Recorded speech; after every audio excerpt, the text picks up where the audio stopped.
And boom, we're live. And boom, we're live. Welcome to another episode of Life is People. And well, we've just been having a very kind of erudite conversation on many things. But I think where we kind of wanted to kick this conversation really kind of really where we just left it. And we were just discussing about what's essential in the days that we live in, and maybe it has been true throughout history. Was one thing we were just discussing. It's always essential about putting all ideas into a seat of reason and sitting them down there. And I was just giving an analogy of here that I think in my part of the UK over here, I think it'd be a great idea to put cameras into every single mosque, every single, one of these places, and give them free TV time and let the people hear what they have to say rather than being enclosed and hidden away. Because I think it's the reason we've got to the part of the world we were just saying before we went live is we're put into boxes and we're led by the extremes, and that's why I was saying that I think it's always a good idea for anything to put into a seat of reason and then have that discussed and not put away. So I was giving my perspective here, so I want to hand this over to you. So give us your thoughts. Hi, I just wanted to say hello to everyone who's listening. Thank you for listening.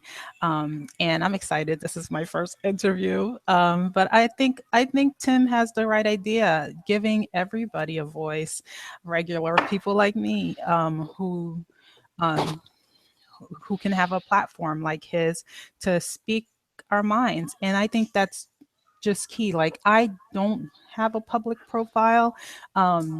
And I want to kind of keep it that way for the sake of safety. But I think that we all, whether we want to be public or not, should be able to speak. And whether it's Tim's idea to put a camera in every mosque or where people speak, I think that the cryptocurrency world and projects we follow, Tim and I follow, like Made Safe, gives people an opportunity for everyone to be heard. And no matter if we agree or disagree. I used to be a Democrat, and I changed a lot of my views just exposing myself to a different opinion, whether I agreed with it or not. And I like looking at both sides of the argument, and I like the opportunity to be exposed to see what buttons can be pushed, because if something I hear offends me, I have to go back. That's my I have to go back and ask myself, why did that offend me? Why did that make me upset? What's behind that? And how does that relate to my other friends and family and people that I represent, like the minority? I don't feel like I represent all minorities, but I'm saying that I think, if looking at it from a Black perspective, would another Black person be offended by this, and why? And let's explore that. And so I like listening to the alt-right, and I like listening to white nationalists, even as a minority, because it gives me an opportunity to understand and see their views, because I see us all as human beings, and flip the script, put Black people in white people's place and white people in Black people's places, and you're going to get the same results. So trying to understand each other, and it's very important to me.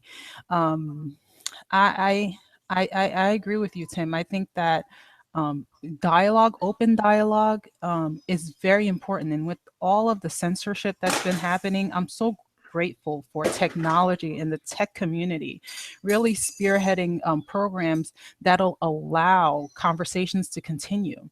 And I'm really grateful to be on this program with you, Tim, to be able to just have a voice. And I hope more people will take the opportunity and interview with you as well and give their perspective. It was fascinating on the subject we're just speaking about. I was listening to the full thing, which is freely available on YouTube, of Martin Luther King's "I Have a Dream" speech, and I listened to it word for word, and I thought, if he made that speech now, or someone stood up and made that speech now, it would almost be denigrated, because I thought I listened to it in the balance of listening to, which is one of the sort of popular things that's gone on, was the MTV putting out the New Year's resolution for white guys, and I thought there was Martin Luther King just just a few decades back, saying, let's not judge people by the color of their skin, but by the merit they do and by the actions they Right. carry out. And that's now we've just gone so far the other way that Right. Martin Luther King speech seems alien to where we are right now. And I think it's so dangerous. This is why I think it is necessary to talk upon these things, because by sticking your head in the sand, I said this a long time. Evil doesn't just happen by the people who perpetrate evil. It happens by good people turning away, and that's the culture. Exactly. That's the culture that is I see around me all the time. Is that people are just afraid to turn away, and like you say, and that's why MTV can come blatantly out and say, "Hey, are you white guys?" And it's like you said, flip the switch. Imagine if that was, "Hey, you black guys," or "Hey, you Right. Asian women." I mean, it's disgraceful that we're even hearing it. And the scary thing to me is, in the sense of, it's just like I said before, is that people aren't talking about it, and they just go, "Oh, well, we're allowed to go on." And this is, to me, this is how totalitarianism, and I've lived through it, and ideologies, that's how they get to the point, is they keep coming to you and they nudge you, and they force you into an idea, and you go, "Oh, I'm quite against that." Then they just creep away, and then they push another one and another one and another one. Before you know it, a period of time goes away, and you're like, "Whoa, how come I'm thinking this? How come I've allowed?" And it's because you've just allowed it, because you're good natured to allow it. And it's what you were speaking upon before we went live about, we need to stand up for ideas. And this is what I was saying, we need to put ideas into seat of reason and hear all ideas, because it's, as you said, we're only going to change perspectives if we do hear ideas. And I've always thought this before, if anyone's got any idea or any belief that's so sacred that they can't hold it to a flame of truth, then that they've got to question themselves, because it's like all ideas, if they're really a truth, will hold up to the flame of anything that anyone's going to give them. Of And reason this and is, evidence. and Exactly. it's, And I think one of the things, I mean, speaking for myself and maybe for a lot of people, is because I'm the type of person that I'm always looking to improve myself and learn more. And I never feel like I've arrived. And so when I speak, I hesitate to speak out because I'm like, well, maybe I can be wrong, but I can't. I'm grateful for you pushing me to speak, even though I could be wrong and could say things that are offensive to people and be way off, because that's the only way that I am going to continue to grow. If I really truly am somebody that is looking to grow, then I have to expose myself to criticism and to being able to say things that offend people and that are wrong, and that I'll change later on. I can't be afraid to expose my thoughts where I am today, because you know 5 years down the line I'm going to look back at what I said, because I've learned something new and different, and be like, what the heck was I thinking? Like, why did I think that way? I have to be able We have to be able to say what we think, and when we think it, and it's okay to be wrong, and it's okay to be exposed to that criticism so that we can grow. And I think that fear, speaking for me, holds a lot of people back to just express what they think, or if even if they're not like me and they're not looking to grow and refine themselves, and they just feel the way that they feel, and they could care less what people think. um well, excuse me, they just think what they think, and they're not looking to change their thinking, but they are afraid of speaking out anyway, because they don't want to be labeled a racist. They don't want to be attacked, verbally or physically. So that holds a lot of people back from speaking, I think. And so I just wanted to thank you for pushing me a little bit. And I hope more people will really take this opportunity to talk. And if they have to do it in an anonymous fashion, like I've done, then that's good too. So you don't have to worry about people attacking you because of your views. And that, I think, helps. That helps a lot. I One of the Where I am now in my life is that, like, I've already gone through the fire of being criticized as a minority for supporting Trump, and I'm kind of over that.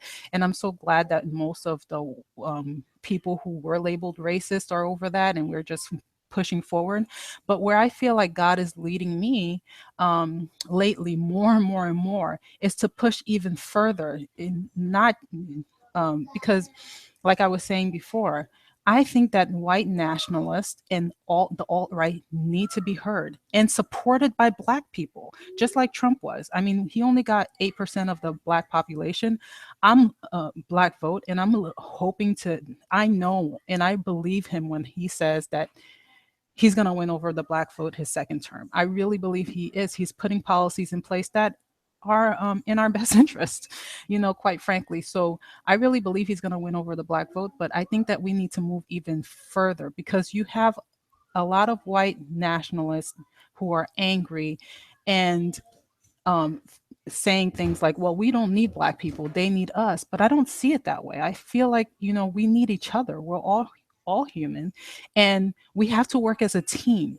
Like, if more and more white people put black people forward of and to speak about all the issues that we see in the black community, then I think that that's gonna help win Trump more black votes. Put the black voice out there, put the Muslim voice out there. Like, you find a Muslim that's not radicalized, put them there, like, highlight them, put them on a platform and have them speak to their people. Like, just like Ben Carson, having a black person focusing on the inner cities, I think is brilliant. And I think that the fact that he's a doctor and that he's a healer is even more brilliant, because there's a lot of healing that needs to be done in that community. But I think that's genius, to be able to put the minority, because we're all put in boxes. As wrong as that is, it's just a state that it is, the state of the world. We're all put into these boxes. We're not looked at as individual. You're black, you need to act and vote this way. You're white, you need to act and vote this way. But having the ones that are in the middle, like us, who aren't looking at black and white, who's not looking at who's more like middle ground and can see both sides of the argument and can expose themselves to both sides of the argument, are the ones that we need to highlight and help people see both sides and help people hear both sides, and that's the role that I would like to play. That's the role that I feel like God is pushing me to play. That I feel that I can, because I understand what it is to be black, obviously, because I am. I understand what it is to be a woman in the society, so I can understand, I can relate to what feminists are saying and what anti-feminists are saying. I can relate to what Black Lives Matters is saying and what those who are against Black Lives Matters is saying. I can relate to both sides. Like, I feel like that's the story of my life, like that middle ground. And I think that's what we need. We need more people who can be more in the middle and to see both sides of the argument and help highlight both sides of the argument, so that both sides are heard and both voices are heard. And the more, I guess, moderate on both sides are highlighted instead of the extremes on both sides, which is currently highlighted. Everybody's wanting to focus on the extreme people on both sides, where there's a lot more moderates, I believe. Oh, completely. I mean, and to be fair, that progresses over every ideology. I mean, majority of any ideology are always going to be in the middle. I mean, it Right. doesn't. I mean, but it relates to what I was trying to say before. I mean, But we're not the ones that get the platform. Like, it's the ex- extremes that get the platform. or even worse. I mean, the worst element of that is, I mean, as I said before, I don't mind extremist people having platforms if they're going to have, as I said before, I would love it to be, we give someone an hour in, let their opinion out, and someone from completely opposite to have their hour, and they get to debate each other. But even the art of debate is lost, because, I mean, basically all debates, but people are fed through the paradigm of the media in Right. general. It's just all puppet shows. It's just, da da da da da da da, and nothing can be really done. And what we need to have is real conversation. And I think one of the things that I think is going on right now, and okay, we're in the general media and establishment, it is seen this way, and everything is seen as almost doomtastic. But in the meantime, as you were speaking upon, there's disruption going on in everyday conversations like this. There's disruption going on with technologies, the blockchain, made safe, countless other people who are chipping away bit by bit by bit. And this is the stuff that's never spoke upon in the wider context. But ultimately, and I always think this, as much as, okay, right now, that the fact that this isn't on CNN, this conversation isn't going on CNN is my very point. But equally, power is that the real element, and I think it speaks to what we were saying before we went live, is that it's the individual, because as much as Right. I'm not responsible for people in my past or any white person who went into Africa and colonized Africa, I'm only responsible for my action.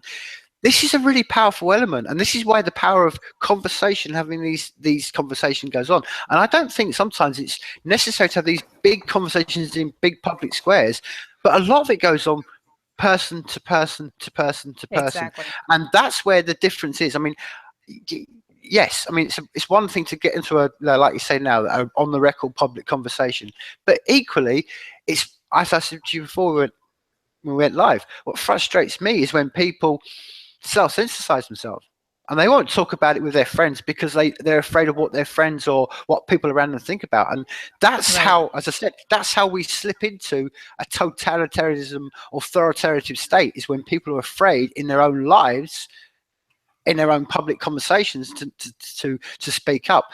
And I think that one of the things that people are afraid to speak up, and I think you're alluding to it, is because if people associate anything to say, if you go outside the paradigm that's currently spoken upon, you're labeled with this and this and this and this and this. Okay, well, people have got to be brave enough, and this is where I don't know, maybe we're all a bit soft as human beings, but hey, right now on this planet, there's human beings who are under the threat of a gun, and if we can't have our own balls, for want of a better word than male expert, to stand up and have conversations in our own life, then we're weak, because right now that's a disservice to all the thousands of countless of bodies that have died to let us have this conversation. The fact that we're not speaking some, Third Reich German thing, that could have easily happened. The fact that we don't live under all these things. The fact that we've got these freedoms. Have we been laid there by human beings' bodies? And for us not to self-censorize in our own life, I think that's the biggest crime. And that's why I think it's a real conversation that needs to be had, because people are too, I think, until people understand that the real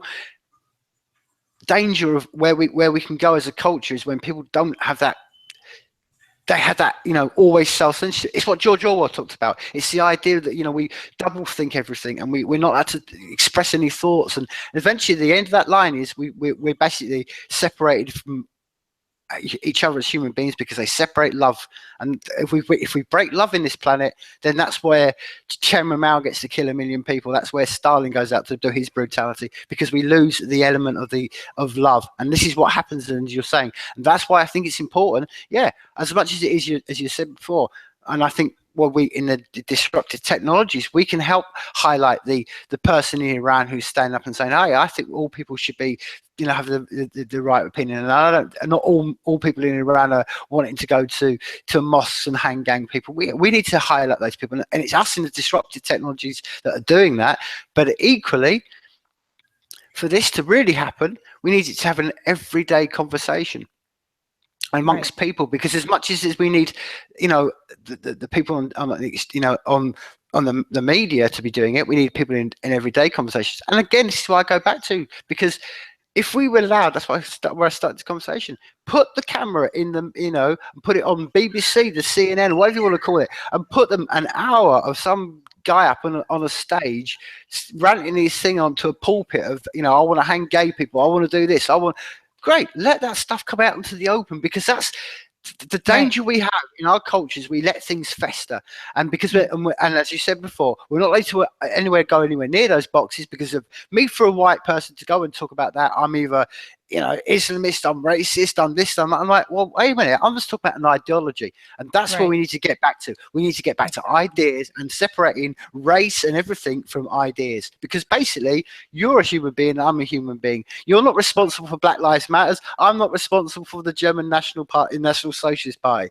Equally, we can meet each other as two human beings and discuss any idea, and that concept is what has led us to this point now. And that's why I get very kind of passionate about people who are self-censorizing. I don't know how you feel about that self-censorship process. Yeah, the self-censorship. I think that I was never really involved in politics that much until this election, and being able to be on Twitter has been awesome, because what do we say to each other? Oh, don't talk about politics and religion, not even with your family. Well, if you can't talk about politics and religion with your family, who do you talk to? So at least, like, going on Twitter, even though they do censor to a certain degree, right? it's been awesome because you expose yourself to so many different conversations, and people don't care because they're like, oh, they don't know who I am, so I can say whatever the heck I want, so I can be honest, you can. And that's the key, honesty, right? And I always saw I always saw Barack. I see Barack as a blessing in disguise. People say that he's divided the country and he's done this, and yes, that's true. But think, like, I look at it like, wow, a lot of this stuff that was underneath the surface, just lingering there, is now being exposed, and it was there. Like, I felt it as a black person, but people would tell me, oh, you're just crazy, it's just in your head, racism doesn't exist anymore, look, we elected a black president. But no, it was always there. Now it's being exposed, and I'm grateful for that. I'm grateful that it's being exposed so that we can talk through it. And people are saying, well, white people are racist, but how could they be racist if they elected a black president? So, like, how? Like, explain that to me. Like, we wouldn't have had a black president if we were. Yes, we're not where we want to be, but we're not. We're so close. We're so close, and we just need to be able to clean the rest of it out. Like, that was lingering there, that me as a black person felt. The so, like, I think, like, my biggest thing, like I was saying to you, Tim, is that I really, really believe that I can't really speak on a lot of different issues because I'm not, an expert in many areas. But from my own personal experience, I heard this tweet from this guy, this football player who is going to be helping with the minorities in the minority community, and he said that people were criticizing Trump because of his cabinet pick, that it wasn't diverse enough. And he said, you know what? That's not right, because the most influential people in my life have been white people, and they came in and they helped me, and I don't look at black and white. And I feel like that is me. Like, I'm not looking at black and white. I'm looking at good people, and the good people in my life have been white people. Does that mean? But I think that what people don't understand, like, just speaking personally for me, is that doesn't mean that I hate being black. I love being black. I think more so than most black people, because when I look at a lot of black people, is that they're trying to be white. They're trying to go instead of getting their own instead of starting their own company, they want to get a job with in a white company, and they get upset that the white man didn't hire them. Why don't you just start your own business? Start your own job, start your own opportunities, stop trying to go into their space. I um I, I grew up very, very colorblind. Like I said, I look for good people. Like, I dated white men, but I ended up marrying a black man. I didn't even think of the repercussions. But everything that I've been hearing from white nationalists and their concerns, I think, are valid. And I'm so glad that I didn't end up marrying a white person, because you don't get a white baby when you have a mixed relationship. Does that mean that I don't believe people should have interracial relationships? No, I think that there can be exceptions to the rules if you grew up with somebody of the opposite race, but it shouldn't be the norm. I don't think it should, because you don't have diversity. If you're really for multiculturalism, if you're really for diversity, discourage interracial relationships. It should be spoken of. It should be talked about. I don't think there's anything wrong, and I don't think it's racist to not want the races mixing, because then you don't have diversity. You don't have multiculturalism. And to label every white nationalist as racist because they want to keep they don't want the races mixing, I think is wrong. And I feel like that's what I want to talk about, because I'm sure that I'm gonna get heat for that from the black community, but I really don't care. I've already gotten heat for supporting Trump. Like, I really don't care. I really feel like we need to talk about inter race relationships. Yes, it could be, you can have exceptions, you know, but look at what they're saying. Go to Twitter and look up white genocide. They bring up a lot of good points. Like, some of it is offensive, but if you're offended, ask yourself why. I watched one tweet that I saw from a white nationalist had a river. And we were talking about this earlier, Tim. I'm not easily offended because I'm open-minded and I try to look at both sides. And I'm very confident in who I am as a Black person. Like I said, I don't hate myself. I have natural hair. I went through that process of loving myself as a Black person and not seeing myself as ugly because I don't look white enough. Like I love Black. I think it's beautiful. Like my husband is dark as night. I love it.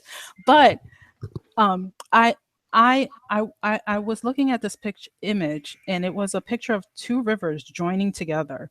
One was crystal blue. It was beautiful, so blue and clean and clear.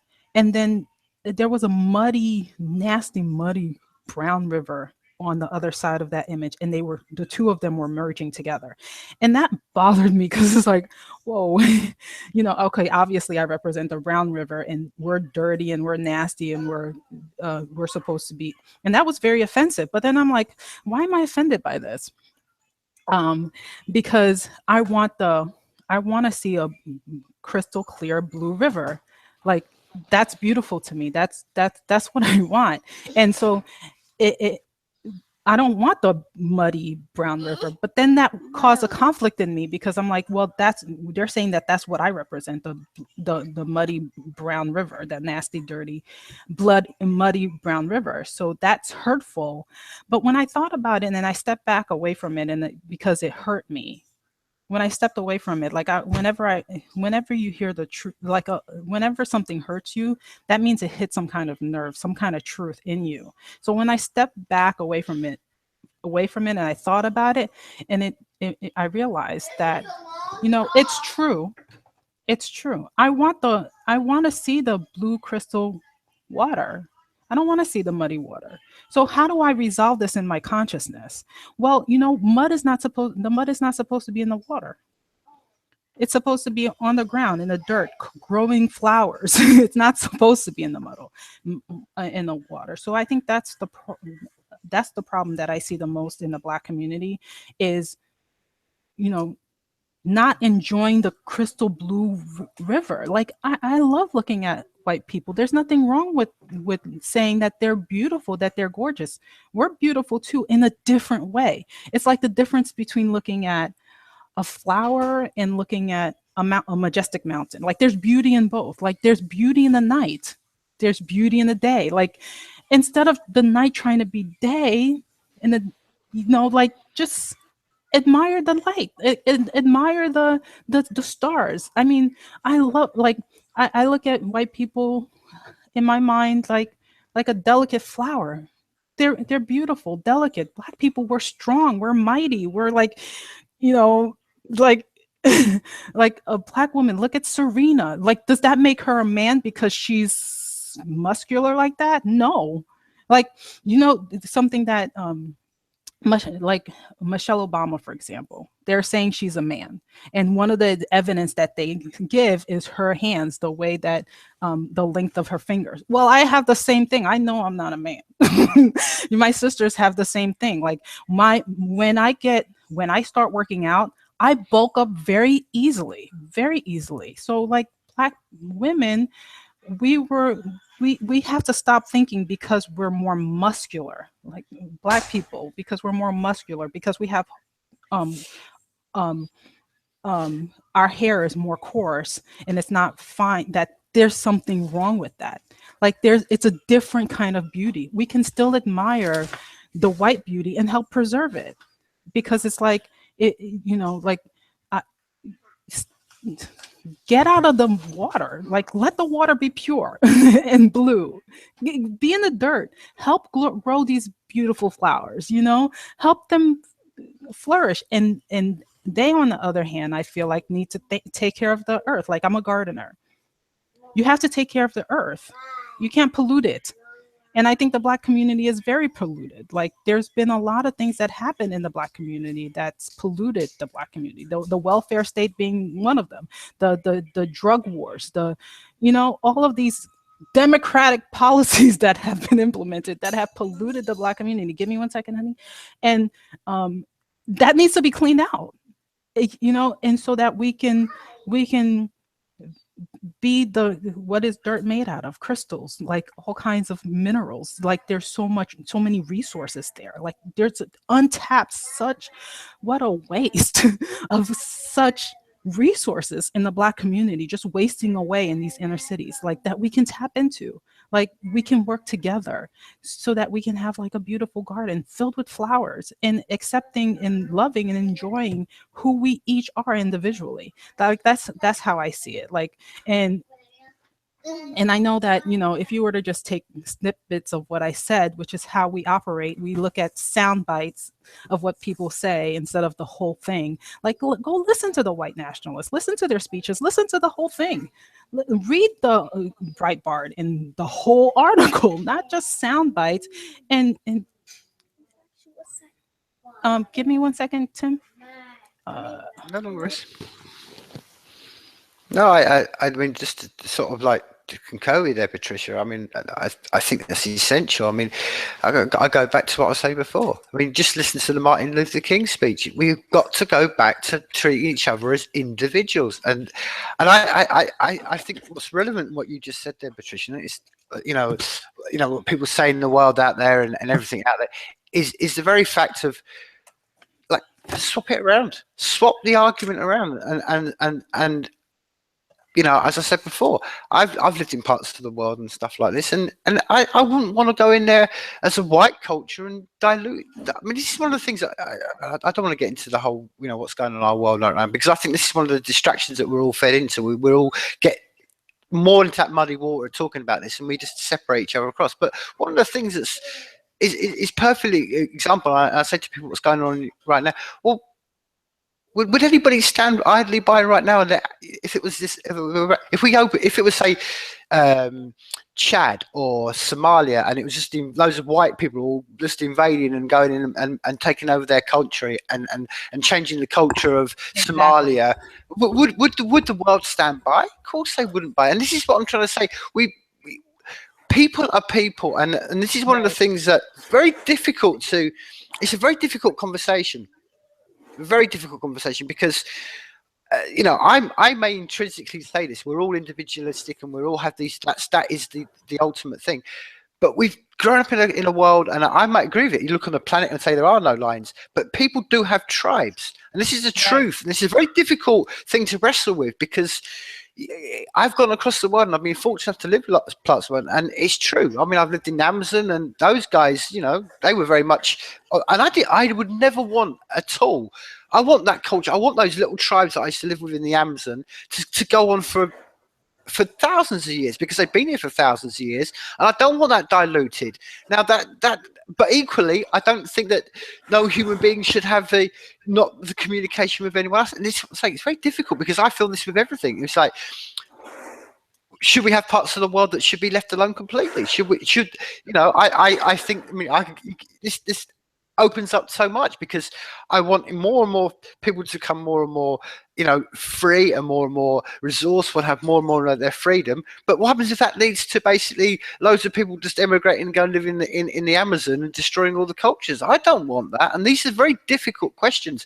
But as I said before, these are questions that need to be opened up and discussed. And all the time that we're pushed into, oh well, them over there, they're black, so they think like them. Them over there, they're white, so they think like that. Them over there are Muslims, so they have to think like that. And them over there, they're Jewish. And all the time we're doing that, we're missing the point. And the scary thing is, you can hear me in the back. There's children on this planet, and isn't the single most objective, how anyone who listens to this conversation, from any point of view they may come from, isn't the intrinsic part of a human nature to go, I want to leave this world a better place for the generations behind me. Mm-hmm. And I think this is one of the things that's been knocked out of our thinking, because we've become so separated from our family. And I think this is one of the truths that we've all got to get back to, that we want to leave a better planet, whether you're living in Iran and you're a Muslim, or you're living in America and you're a Christian, or whatever. We all want a better world for our children. And the only way we're going to solve that is by having, as we keep saying, having conversations, not labeling people up, having the ability to be offended. I mean, that whole, as you said before, Patricia, the whole idea of, the whole idea of being able to be offended is a key element to life. You know, I mean, and I've had this discussion many times before. It doesn't matter what side it is, and I look back on my life now, and some of the people that I know who had that attitude right from the very beginning of their, you know, when they were children, are still the best mates now. And they don't care about whether one's black and one's white. They're just the tightest of brothers because they had that ability to rip each other completely from them when they were like kids. Now, this is one of the things that I worry about, is that ability has been lost. I mean, as some kid growing up in the middle of Baltimore, can he have that freedom to get the bonding between human beings, or is it, like we said, are we just put into groups? And this is what, you know, this is the thing, it's a duality, because as much as the technology comes in and it opens the barriers, then more people are going to get offended. So then we've got to get to the mindset of, look, we've got to learn to be offended, but to do that you've got to go through a conversation of being offended, and that's where we get stuck in this loop. And my worry is all the time that people will look at that and think, okay, as I said before, self-censorship comes in, and that's the crucial thing. Because there's one thing, as I said before, standing up in a public conversation, but when it goes on in private, and that's the reflection that I worry about more, that is in their own lives, not as much as they don't want to go out and speak it upon. Because, as you said before, I mean, I'm sure there's many white people who may come up to you and be afraid to have a conversation with a strong black woman, because they think, oh, is she going to be offended by me saying that, or be offended by me saying that? And that's why we need to have people not being self-censored in their life. Because if my experience as a white person is going up to a black person and asking a very natural question, for instance, I used to coach a football team, and there was a lot. We took my kids from everywhere, Congo, all over the world, but we took them down to another team, and these kids had never seen obviously a really face-to-face proper a black guy. So they came to one of my players and said, "Do you mind if I just filled your hair? Because I've never touched a black guy's hair." Now he took it all in the right way. This kid from, you know, it's perfect. He had a laugh about it, joked about it, all got on. But I can imagine if that kid's been fed, the same child had been fed with that instantly offended, then that white child is instantly thinking, oh, wait a minute, I can't have this conversation. I'm left with a question in my head. I can't approach it. Therefore, the division grows bigger. And this is what I constantly talk about, it's the day-to-day real conversations where both sides have just got to ease up and say, hey, do you know what? We're just on a planet for a very short period of time. Let's all just at least try to leave the world a better place. And maybe let's just all get on with each other and try to do that through open, truthful. Right. And I think that the division needs to exist, but not out of fear, but out of love. I think that's the switch that we need to make. I think that we do need to be separated. Like, not that I'm saying, like, you know, separate but equal. That's not what I'm saying. What I'm saying is that we need to be able to acknowledge, especially with the concerns of white genocide, that you can dilute a culture to the point that they no longer exist. And what a loss to society that would be. Like, that's like, you know, that wouldn't be good. But we can have a separation out of love, not out of fear. Like, we can still communicate, but if you love somebody, but they're themselves and you're yourself, you, like in a marriage, for example, um, he can be himself and I could be myself. We don't have to, we're one, we're both human and we both make mistakes, but we kind of, we have our own thing that we have going on. We don't have to be exactly the same. We can be different, but we still love each other. And I think, like, we're not we don't stay away from each other. Like, we don't become exactly clones of each other. That won't be good. Then you lose the individuality. But you don't, you keep your space sometimes if you need it, if it's necessary, not because you hate each other or that you're afraid of each other, but that's just because that's what's needed in a marriage. You need to have your space. You need to have your own interests. You need to have your own ideas. You need to have your own thing going on. And then you bring that together. And then, you celebrate those differences that you bring in from different areas. Like, it's a celebration. It's not a separation out of fear because you're, like, afraid of what that person is thinking and doing. And You think that they hate you or you hate them, and it's not out of hate, it's out of love, and it's out of respect that of that individual and that uniqueness of that individual, that you can admire it, but you don't have to be it. You don't have to Hmm. be like exactly like your spouse. Like I'm married to the opposite of myself. Like I'm exact the opposite of him in so many ways, and I can admire that. I don't have to be that, and I'm not afraid of it. And I think like we need to separate. We need to respectfully separate the races. I'm sorry, like I know that sounds really bad, but you're gonna have too much diluting, and you're not gonna have the uniqueness and the individual aspects of the races, especially when you're talking about black and white. You mix those races, and you're just gonna have mostly black, and that, and then you lose the all of the different uniqueness in the white culture. Like you lose the blue eyes, the green eyes, the you just have black eyes. You know, nothing wrong with black eyes. I have black eyes. You know, like I love my black eyes, but I also like my friends, the beautiful blue eyes. Like it's just gorgeous. Like and and she loves my hair, like, you know, she just loves my hair, you know, like we can, but her hair doesn't have to look like mine, and my eyes don't have to look like hers. You see what I'm saying? Like Hmm. I don't know if that makes any sense. I don't know if that makes any sense, but we need to be able to acknowledge that too much intermixing and pushing that down because there's something somehow wrong with white people, um, and evil about them. It's just it's not right, and we can work together.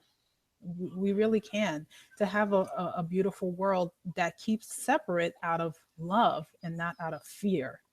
You know, and the way that you have that is through conversation, through communication. You know, and with platforms like yours that you're Yeah. doing, so that we can talk about what we think and how we feel and why we feel the Yeah. way that we feel. I mean, And if we're that's offended, being able to say it, like, what's wrong with saying, well, that offends me. Well, why does that offend you? Okay, this is why. Okay, well, this is what I meant. These were my intentions. It's all about communication. Like, what do you do when you want to conquer people? Divide and conquer, right? Through hmm. breaking down the lines of communication. Yeah, and this is one of the things. I mean, it's a very, you know, this is why we. It's not just been a battle of our time. This has been a battle throughout history because it's Right. very easy just to always scapegoat. That's a very easy just you know Exactly. just to put someone over there, and you know, kind of the same. We linger in this conversation. I mean, that MTV one about, you know, hey white guys. Now the thing is about that, it's like, Yeah, well, that was on this, horrible. on this, do you know what frustrates me about that though? Is it's like, wait, that's so racist. Not only because it's just racist towards white people, it's basically the racism of thinking, what you're saying that black people can't be Racist? authoritarian? They can't. Well, They go can. look, They're human, just like and and right. and exactly. And do you know what frustrates me about it? So you've got a deeply racist mindset going on that's saying that basically the whole problems in the world are white, and it's the Right. black people can't do it, which is one side of it. But equally, on the same time, so that's why, as I said before, that, you know, we'll hear one side, as you were speaking upon, will be battered and battered, and that they're the enemy, they're the enemy. But right now, and this is the cold reality of it right now. There's black people dying on this planet right now under the arms of black people.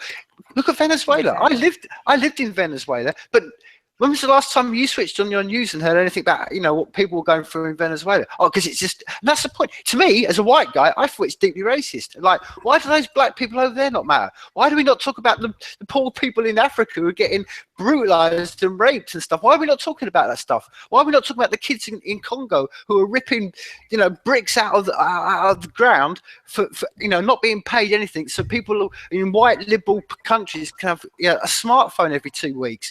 Why is nobody talking about that? So it goes both ways. From a white person, I just think, whoa, wait a minute, come on, man. And this is one of the frustrating things because it's so easy to make a scapegoat. And like you said, that that in all the time that happens, the reality is that human beings are dying. I mean, I don't want to speak about it, but being it, you know, you're originally from Haiti. I mean, that's a perfect example of what we're talking about, you know. And Right. who talks about that stuff? And humans are dying. Who talks about it? Nobody. And that's what I'm talking about, because it's easy just to say, oh, we can just point to that group over there and say they're to blame. And if we get rid of all them and get rid of all them, and it's just, it's frustrating, because it's, to me, it's like, it's childlike. That's what a toddler does. It stand, like, ironically, that's what a child does. It stands up and screams and says, "I want my attention," and anyone that doesn't want to listen to me, they put their fingers in the ears. And we've got to get beyond that, because if we don't, and this is what I always fear, we do end up in some dark times. That's why we came very close in the Second World War. That's why we've come close throughout history, because people have turned away, and like we're saying, like you were alluding upon, and quite eruditely saying, they're not allowed to have conversations and point the easy finger, and that's a real big danger, because, as I said before, there's people right now dying under the hands of other black people or other people who aren't white, and as I say, at the end of the day, we're all, strip it down, we're all human beings, and that goes back to what Martin Luther King said: judge a person by the actions they do and the content of their character, not on the color of their skin. And that means both ways. We can ignore as much as we want to highlight, and that's what I think is frustrating in the times we live in. That, I don't know how you feel about all that, but that's just from my white guy who's been brought up in the UK, part of that 1%. That's how I feel. Well, for me, like, I hear what you're saying, and one of the biggest influences in my life has been two white men, and one is very popular, very controversial. His name is Stefan, and he's an atheist, and I'm a Christian. Like, that's what I'm saying. Like, I've learned so much from an atheist. Like, he talked about and discusses issues that you don't hear anybody else talking about. He's unafraid, and he just discusses these things and uses logic and reason, and I love that about him. But, like, I really, really think that, going back to what you were saying about the scapegoat, I think that is key. One of the things that Stefan talks about, and I support him in this 100%, is peaceful parenting. Like, when you grow up in a violent environment, and whether it's verbally or physically, you just basically have your child. You have, your growth is stunted, and so you need a scapegoat. In my view, the most extreme on the black and the white side I'm assuming that they had a violent past, because if you had a peaceful, loving past, then you're not gonna be that way. You're not gonna be extreme that way. Like, there's violence in your past, and that's why you're acting out like this. Like, I had violence in my past, but I healed through it. So if you haven't healed through and started your restarted and recharged your growth process through your healing, then you're going to be very violent if you had a violent past. And so, for me, I think where we need to begin, and like Stefan says, we can change the world in one generation, is through peaceful parenting. And for the ones who are violent, being able to acknowledge on both sides what oppression and what kind of past could this person have lived through to be as nasty and violent as they are. Can we help some of those people? I think we can, but some of them, we just need to protect ourselves from them. And I don't think there's anything wrong with that. There's nothing wrong with wanting to protect yourself from somebody who's violent and wants to hurt you because they never grew up. So that's kind of how I look at it. Like, I think that the focus, at least what I try to do in my family, and I try to talk to people about as much as I can, it's peaceful parenting, so that we can change people, so that they don't lash out at somebody else, but look internally at themselves and examine themselves, and try to understand somebody else and be at peace enough with themselves, because they didn't grow up in a violent environment, and have that peace to be able to listen. Because you have the two extremes talking to each other. They're not talking to each other. They're yelling at each other. They're not listening to each other. There's no peace on either side within themselves. There's no love there. Why can I be in a position?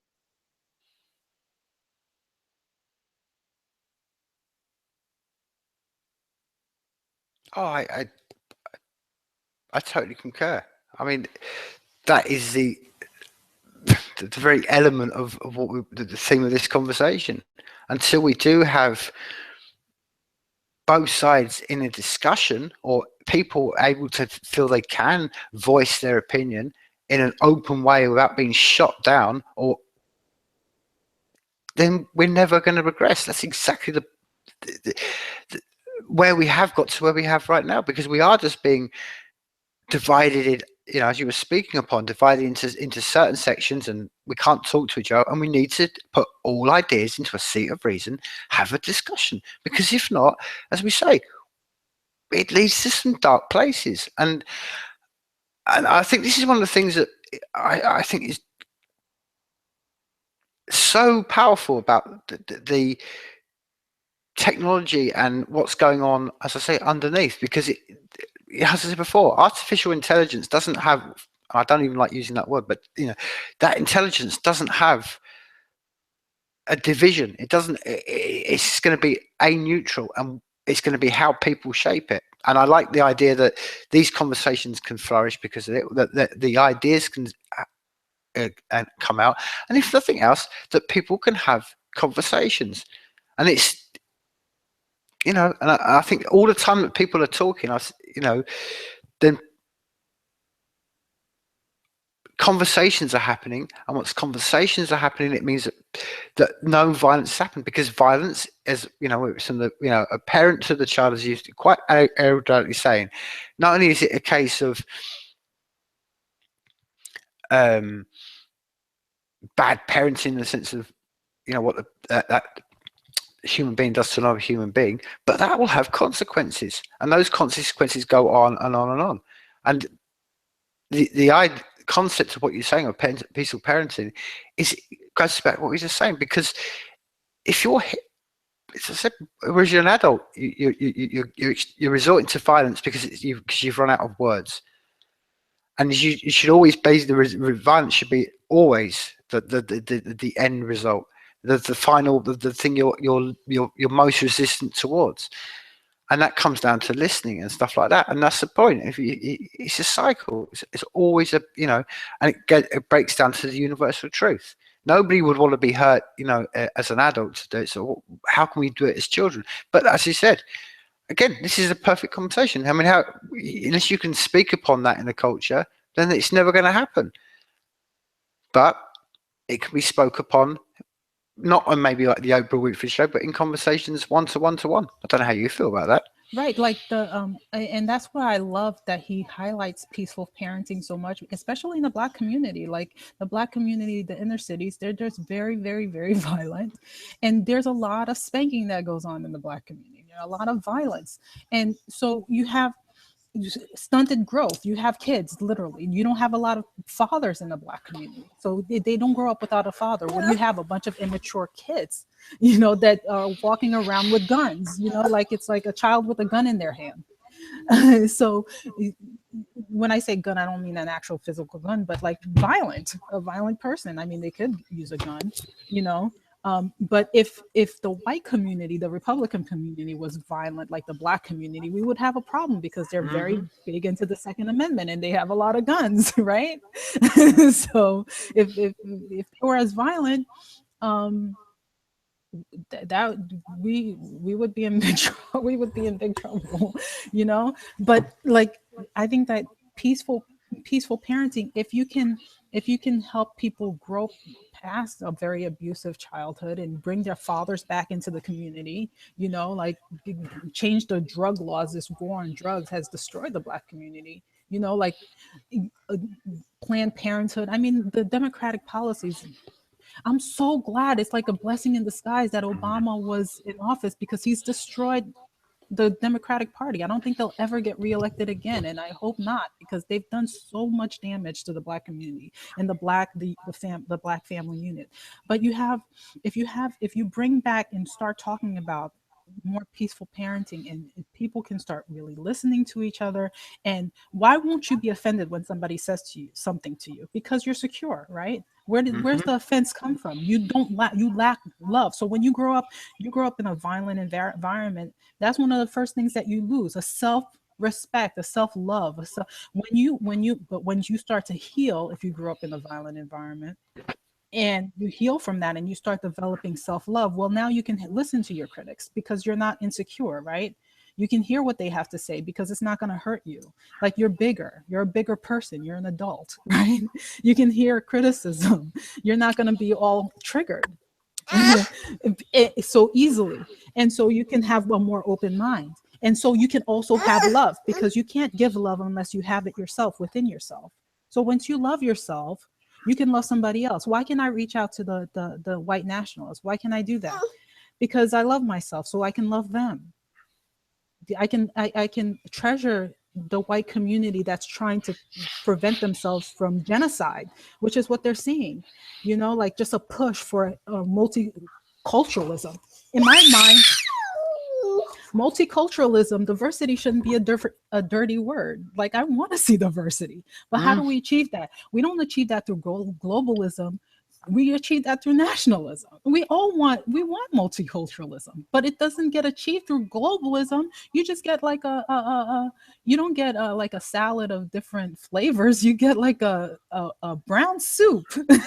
Like, think about it. If you mix all the colors together, like, you ever done that as a child? Like, when you mix all the colors together, you don't get you get like a brownish color, you know, like, you don't get variety, you don't get diversity. You know, like, if you're really for multiculturalism, if you're really for diversity, then you're going to want separation. That's how I see it. You're going to want nationalism. You're not going to want globalism. You're going to want people to be conscious of interracial marriages and how that is not, and how that's being promoted in our society as the good thing, but it's not. If you really want diversity, you want to discourage that except for extreme circumstances. And I know that's a controversial thing to say, but I feel like I need to say it. And because I had, like I said, the most influential people in my life, white people, you know, besides my family. I love my family, and they've had a huge impact and influence in my life. But I don't want to. I feel like the concerns of those who are speaking out against white genocide are valid, and if we just push them aside and just call them all racist, we're not helping the situation. We're just creating more extreme white nationalists. You know, and that's not what we want. No, I mean, Patricia. I mean, I'll give a perfect example of a painting I did. It was called. The painting was called Patricia, and I did this painting in down in Argentina. There was Patricia means patriotic in Argentina. So I did this picture, and I spent ages, putting it all together, and it was going to be my opus. It was going to be my opus, and I did. It was a beautiful thing. I had every conceivable oil color on it, and in one moment, I just did exactly what you spoke upon. This image, this great painting of what I spent ages doing, had just been white, and I just did it all, and it ended up this big brown glob. And it was almost like it was a perfect example of. I mean, that was the ironic thing about it. I mean, actually, someone did actually take it away from it, and I mean, I don't know whether they've still got it to this day, but he thought it did stand for Patricia, as in patriotism. He thought it did stand as a perfect example of being patriotic. It was like just being diluted into this brown mess. So he thought it was very kind of very. But I do get what you said, because I think it works from both angles. Because, as I said before, I mean, I wouldn't want any Amazon tribe going out. I want every single. I mean, it's one of the things that's frustrating me. My driving passions in life for living down in the Amazon.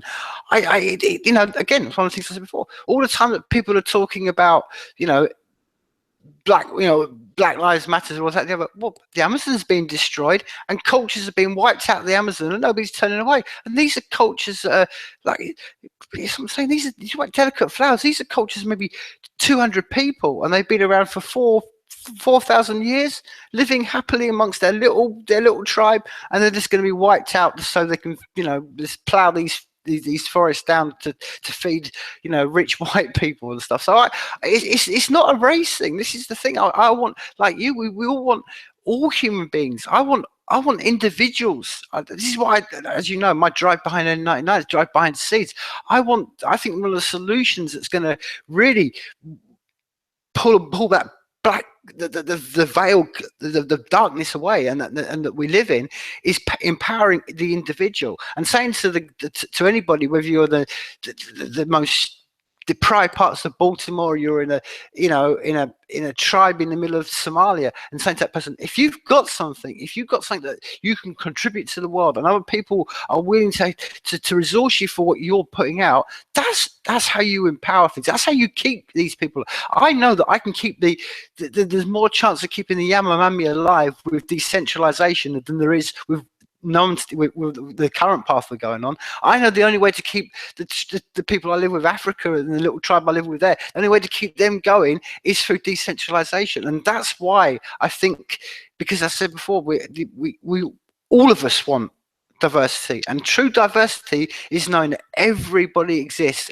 and that we haven't just become this big brown splodge of just big white splodge, or whatever color splodge you want to call it. We don't want just the uniformity, because it's one of the great things we've got. All we know right now is in this whole universe, we're the only ones that have got a culture, and we've got these different expressions of what human beings are like. These, for want of a better word, souls are appearing in different forms and different colors and different all parts of this rock. And that's just the point. It goes back to the whole basis of what we're saying. We're all born equal. It goes back to what I was saying about Martin Luther King. We are all born equal, and we should be judging each other by the character of our skin, and by the character of our character rather than the color of our skin. You know what we do, and I by doing that, and by judging every man, that's Martin Luther King said himself, by looking at every person and looking them in the eye and judging that person by the content of what they're doing rather than the color of what they are.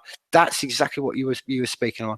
That's how we keep cultures alive. That's how we keep individuality alive, and that's how we keep ideas alive. And that's exactly I think that, but the key for me is the violence, because, like, for example, like, I'm glad you brought up the Amazon, right? Like, if they're doing like child sacrifices, if they're like eating each other, like, what I'm saying? Like, do we need to go in and convert them all to Christianity by force? No, we can present them. We can give them the idea. We can be an example to them. We can say, look, here's a different way. But to come in and the use of force is the issue. The violence is the problem, I think, that we have. To be able to just look at a culture and present them with a different way that's less violent, and let them make the decision. Like, like the culture that's going to be the least violent and the least productive is gonna win. Like yeah, exactly. You see what I'm saying? Like, I think promoting like the non-aggression principle, the non-violence, but not exactly. Like, I mean, like, not through force. Like, how do you go and you conquer a nation because you feel like your nation is more prosperous, but you do it through force. So you've just defeated the purpose. Exactly. Give me a second. My son is like, No. I mean, this is almost like the universe itself telling us that we should wrap this up, because I think what you just said there is absolutely the key element of it all.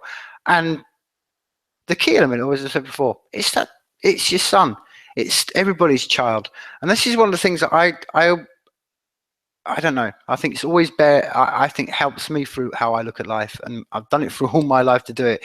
I look at everybody, whether they're, 85 or whether they're whatever. Every human being I meet, I think at one point that was a child. That was a screaming little baby. And how did that human being get to that? Whether it's the most, and I've seen some barbaric things, and I've seen the best of human beings, and all the time I'm always thinking that was a baby once.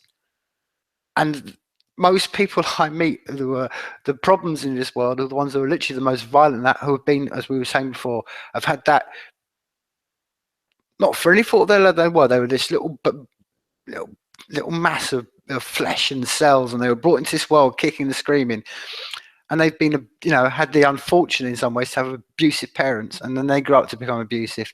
And that's what I'm saying. It is all about our children, and I think that's what that's what I'm saying. Whether anybody from any part of the world, any language, anything it would be, they all look at that child and they think, really, I want to leave a better world for it. And that's the I think the message really of what's been lost in everything, and that's why I think the key is what we were talking about tonight. It's why it's essential to have conversations and stuff, because I say all the time we've got conversations ultimately means, and this is my bottom line, and I've always said this, all the time we've got people, this is why I promote and I push and I do as much as I can for the arts, because all the time we've got people being creative, or all the time we've got people speaking, discussing, having ideas. That's one less person on a battlefield. That's one less person we need to send out to put a bullet in another human being. And I think everybody on this planet would concur with that. Apart from the, as we said before, the extremes and the people that don't want that. Okay, let's give them a chair and put them down and say, well, why don't you want that? Why don't you want to go with what the rest of us want to do? Because we've all got, and this is the bottom line, this short period of time, and we all want to to get on, and we all know that because that's how we all get on in our lives. We all do that in our lives. We all get on. We all pushed into these. I mean, you were speaking about tonight. That's the whole thing. It's the bizarrest, the strangest thing about us as human beings, that we can be pushed into the most horrendous, back streets of cities, pumped through state education system, butted against each other, have all the forces put against us, being propagandized, put over all this, and yet we still come through with love. So that's a powerful element we've got, It is. and that's Love and is that is very the most powerful element we've got. And this is what but that love doesn't need to be spread on national on a national TV. Love comes from human being to human being, and ultimately, exactly. love comes from how much a human being is prepared to turn away, look away from the things that are evil, because that's how we destroy love. It's because you become it in yourself, and once you lose love in yourself, then you're prepared to go out and, like you say, you beat your kids, you do this, that, and the other, and then it spreads and spreads and spreads. And that's why it is And always down to the individual, always. yeah, I don't think people lose love in themselves. I just don't think that they cultivated it from the beginning. They need to grow love, starting with themselves, and then it expands out to the rest of the world. But I just wanted to say one more thing before we go, is as far as taking responsibility for your race, because we are all put in boxes, as right or wrong as that is. I think that's wrong to put everybody in. Oh,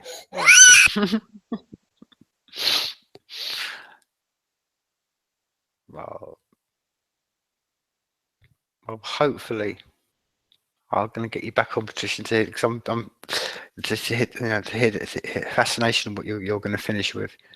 okay, so sorry. No, no. What I was gonna say is that you start with loving yourself, and then that love expands out to the rest of the world. But you have to start with yourself and grow your own love for yourself. I think that's key. But once you have that, then you can stand in proxy. You don't have to take responsibility for what the black race did, or you don't have to take responsibility for what the white race did. But you can stand in proxy. And what I mean by that is, like, for example, you can say, you know, as a black person, I'm sorry for the white genocide that's happening. I'm sorry for the violence of responsibility for that. No, I'm not a violent. Say, it's wrong what's happening, and I'm it's not right. And I hope I can do anything in my power to.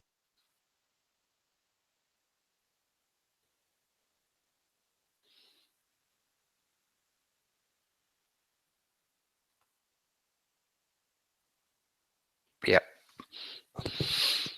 Well, for all intents and purposes, the Huh? volumes. Oh, you just broke up completely. I lost the So, last 30 seconds. hello? Oh, Can you hear you're me? back. Yeah, we lost you for the last 30 seconds there. Did you hear what I said about proxy as a black person? No, Okay, repeat. what I was saying is that I'm not going to take responsibility for all the evils in the black community, especially the inner cities. I'm not. I'm not. I'm not. Just because I'm black doesn't mean I'm like that. Like that, and I need to be pulled over or treated in a certain way because of a majority of, because of black people, and this perception that's been created by black people because of what a majority of black people are doing in the society. But I can still acknowledge that it's happening. I don't have to say, well, act like it's not happening. And I can still say, I'm sorry that that's happening, and it's not right that it's happening. And I will do anything and everything that I can to help change that and have a dialogue about that. As like as a Christian, I can say I can stand in proxy for Sarah, who was very abusive to Hagar, which is the mother of Islam, the mother of Ishmael. Like I can stand in proxy and say, I don't take personal responsibility as a Christian for what happened to Muslims, but I can say, it was wrong what happened from the beginning and the oppression that she suffered. And we can speak. We can, when once we have love within ourselves, we can then speak and expand that love to others through proxy. We don't have to take personal responsibility. So I think like that, that's important too. Do you know what I mean by standing in proxy? Like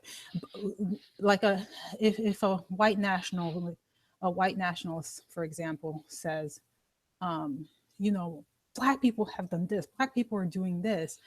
In a conversation with somebody like that, I would say, you're right. I'm not going to deny it and say, screw you, you racist. And I'm sorry for that happening. And we're human, and hopefully we can help change that. We can put in better policies that help get black people in the black community out of such a violent state that's causing all of these violent people to come out of the black community, you know Ex- and e- so I don't have to take personal responsibility, but I can speak in proxy. I can acknowledge the pain that white nationalists are feeling and experiencing. And the same thing I would hope would happen on the opposite end, that white nationalists would look at the black community and see the oppression and the suffering that they've endured, or that Christians would look at Muslims and see, what happened from the beginning of their existence with Hagar. Like Sarah was the one who had Hagar marry her husband, go into an adulterous relationship. Can we talk about that? Can we talk mm, about how Hagar was called to submit to Sarah? Like can we have these conversations and speak in proxy, not taking personal responsibility, but acknowledging the pain and the oppression that's causing the stifling of this individual, the stunting of their growth, that they're still in that childlike state. Can we talk about why they're still there? Yes, we need to protect ourselves from the violent ones, and we need to use our Second Amendment. We need to do those things. But for the ones that aren't violent, but those that have the strong emotions and the strong feelings, can we reach those people by touching them with love? I think we can do that. mm. Exactly, because I mean, to me, where it should be getting to is we say a bunch of humans did that to a bunch of humans. We don't have to, that's what I'm Exactly.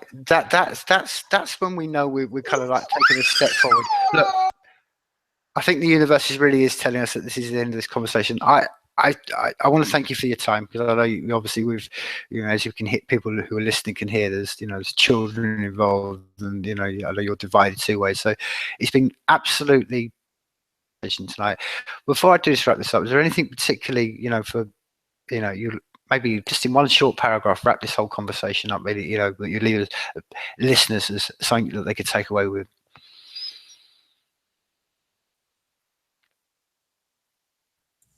I just want to thank you, and I just hope and pray that more of these types of conversations happen. Perfect. Well, from over here in Scotland to over there in USA, I want to say life is people, people.